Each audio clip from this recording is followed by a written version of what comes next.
যৌতুক দাবি করার শাস্তি কি? যদি কোনো ব্যক্তির নামে যৌতুকের মামলা হয় এবং সেই মামলা যদি সন্দেহাতীতভাবে প্রমাণিত হয় যে আসামি যৌতুক দাবি করেছে, তবে 2018 সালের যৌতুক নিরোধ আইনের 3 ধারা অনুযায়ী সর্বোচ্চ 5 বছর, সর্বনিম্ন 1 বছর কারাদণ্ড এবং 50,000 টাকা জরিমানা হতে পারে। বাস্তবিক বিভিন্ন মামলা রায়ের উদাহরণ থেকে আমরা দেখতে পারি যে এই কারাদণ্ড 3 বছর, 2 বছর বা 1 বছর হতে পারে এবং 10,000 টাকা পর্যন্ত জরিমানা হতে পারে।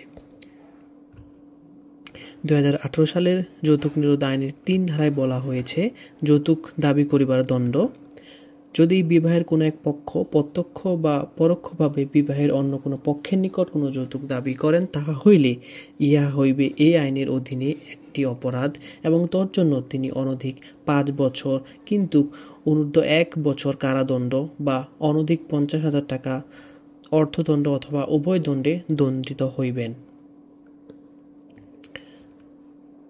আমরা বাস্তবিক কিছু মামলার রায় উদাহরণ দেখব যে এই শাস্তিটা আসলে কিভাবে দেওয়া হয়েছে। অত্র যৌতুকের মামলার নথি বিশ্লেষণে প্রদত্ত সমস্ত সাক্ষ্য প্রমাণ, পারিপার্শ্বিক অবস্থা এবং উপরে আলোচনার প্রেক্ষিতে আদালত এই সিদ্ধান্তে উপনীত হলো যে আসামি মোহাম্মদ আবুল মিয়া ঘটনার তারিখ, সময়, স্থানে যৌতুক দাবি করার ঘটনা তথা আসামির বিরুদ্ধে আনীত যৌতুক নিরোধ আইন 2018 এর 3 ধারায় অভিযোগ সন্দেহাতীতভাবে প্রমাণিত হওয়ায় বিবেচ্য বিষয়সমূহ নালিশকারী পক্ষের অনুকূলে সূচক জবাবে নিষ্পন্ন হলো। সুতরাং আসামি মোহাম্মদ আবুল মিয়া শাস্তি পাবার যোগ্য।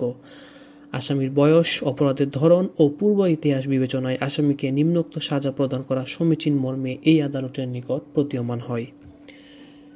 অতএব আদেশ হয় যে অত্র মামলার আসামি মোহাম্মদ আবুল মিয়া, পিতা মানিক মিয়া, সাং বড়বাড়ি, থানা কোতোয়ালি, জেলা ঢাকা এর বিরুদ্ধে যৌতুক নিরোধ আইন 2018 এর 3 ধারার অভিযোগ সন্দেহাতীতভাবে প্রমাণিত হওয়ায় আসামিকে উক্ত ধারায় দোষী সাব্যস্ত করে 2 বছর সশ্রম কারাদণ্ড ও 5,000 টাকা অর্থদণ্ড, অনাদায়ী 10 দিনের বিনাশ্রম কারাদণ্ডে দণ্ডিত করা হলো। আসামি মোহাম্মদ আবুল মিয়া এর প্রতি সাজা পরোয়ানা ইস্যু করা হোক। আসামি এই মামলায় ইতিপূর্বে হাজতবাস থাকলে তা এই সাজার মেয়াদ হতে বাদ যাবে। সকল জামিনদারদের জামিননামার দায় হতে অব্যাহতি দেওয়া হলো। এরপরে আমরা অন্য একটি উদাহরণ দেখব।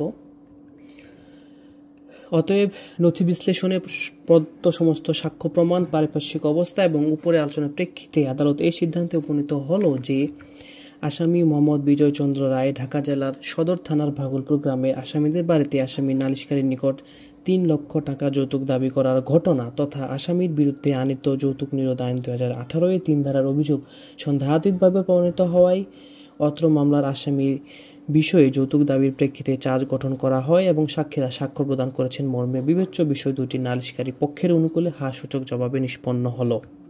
সুতরাং আসামির বিজয় চন্দ্র রায় শাস্তি পাবার যোগ্য।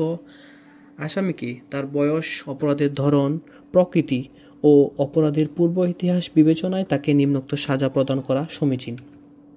অতএব আদেশ হয় যে অত্র মামলার আসামি বিজয় চন্দ্র রায়, পিতা দধিরাম রায়, সাং ভাগলপুর, থানা ও জেলা ঢাকা এর বিরুদ্ধে আনীত যৌতুক নিরোধ আইন 2018 এর 3 ধারার অভিযোগ নালিশকারী পক্ষ সন্দেহাতীতভাবে প্রমাণ করতে সক্ষম হয় আসামিকে উক্ত ধারায় দোষী সাব্যস্ত করে 2 বছর সশ্রম কারাদণ্ড ও 10,000 টাকা অর্থদণ্ড, অনাদায়ী আরও 15 দিনের বিনাশ্রম কারাদণ্ডে দণ্ডিত করা হলো। ফৌজদারি কার্যবিধির 35A ধারা মোতাবেক আসামি অত্র মামলা সংশ্লিষ্টতায় হাজতবাস করে থাকলে তা মূল সাজার মেয়াদ হতে বাদ যাবে। সে মোতাবেক আসামিকে সাজা পরোয়ানা মূলে জেল হাজতে প্রেরণ করা হোক। অর্থদণ্ডের অর্থ আদায় সাপেক্ষে রাষ্ট্রীয় কোষাগারে জমা প্রদান করা হোক। এবার আমরা আরেকটি উদাহরণ দেখব, যেখানে বলা হচ্ছে আসামিকে তার বয়স, অপরাধের ধরন, প্রকৃতি ও অপরাধের পূর্ব ইতিহাস বিশ্লেষণে তাকে নিম্নোক্ত সাজা প্রদান করার সমীচীন মর্মে এই আদালত বিবেচনা করে। অতএব আদেশ হয় যে অত্র মামলার আসামি মোহাম্মদ খাদেমুল ইসলাম, পিতা মোহাম্মদ তসলিমউদ্দিন, সাং দুর্গাপুর, থানা কোতোয়ালি, জেলা খুলনা এর বিরুদ্ধে আনীত যৌতুক নিরোধ আইন 2018 এর 3 ধারার অভিযোগ নালিশকারী পক্ষে সন্দেহাতীতভাবে প্রমাণ করতে সক্ষম হয় আসামিকে উক্ত ধারায় দোষী সাব্যস্ত করে 3 বছর সশ্রম কারাদণ্ড তৎসহ 10,000 টাকা অর্থদণ্ড, অনাদায়ী আরও 15 দিনের বিনাশ্রম কারাদণ্ডে দণ্ডিত করা হলো।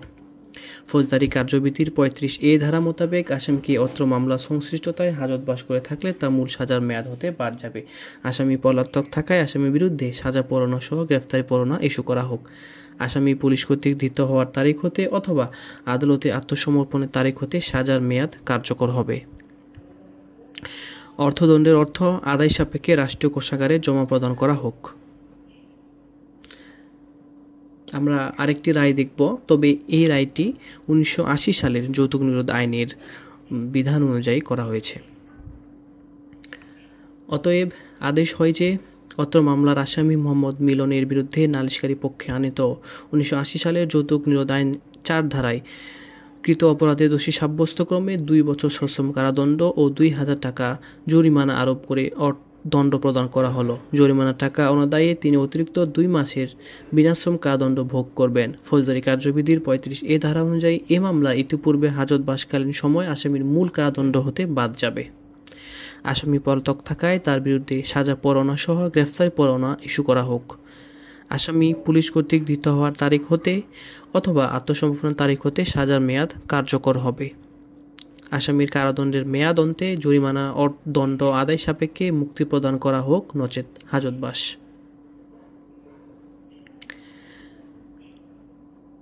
আমরা অন্য জরিমানার অর্থ আদায় সাপেক্ষে রাষ্ট্রীয় কোষাগারে প্রদান করা হোক। আদেশের অনুলিপি জ্ঞাতার্থে মাননীয় চিফ জুডিশিয়াল ম্যাজিস্ট্রেট বরাবর প্রেরণ করা হোক। অন্য আরেকটি রায় দেখি। অতএব আদেশ হয় যে অত্র মামলার আসামি মোহাম্মদ আসাদুল ইসলামের বিরুদ্ধে নালিশকারী পক্ষে আনীত 1980 সালের যৌতুক নিরোধ আইনের 4 ধারায় কৃত অপরাধের দোষী সাব্যস্তক্রমে 1 বছর সশ্রম কারাদণ্ড ও 2000 টাকা জরিমানা আরোপ করে দণ্ড প্রদান করা হলো। জরিমানার টাকা অনাদায়ে তিনি অতিরিক্ত 1 মাসের বিনাশ্রম কারাদণ্ড ভোগ করবেন। ফৌজদারি কার্যবিধির 35A ধারা অনুযায়ী মামলায় ইতিপূর্বে হাজতবাসকালীন সময় আসামির মূল কারাদণ্ড হতে বাদ যাবে। আসামি পলাতক থাকায় তার বিরুদ্ধে সাজা পরোয়ানা সহ গ্রেফতারি পরোয়ানা ইস্যু করা হোক। আসামি পুলিশ কর্তৃক ধৃত হওয়ার তারিখ হইতে অথবা আত্মসমর্পণের তারিখ হইতে সাজার মেয়াদ কার্যকর হবে। সুতরাং আমরা বিভিন্ন রায়ের আদেশ থেকে বুঝতে পারলাম যে যৌতুক নিরোধ আইনের সাজা 3 বছর, 2 বছর, 1 বছর যে কোনো মেয়াদে হতে পারে।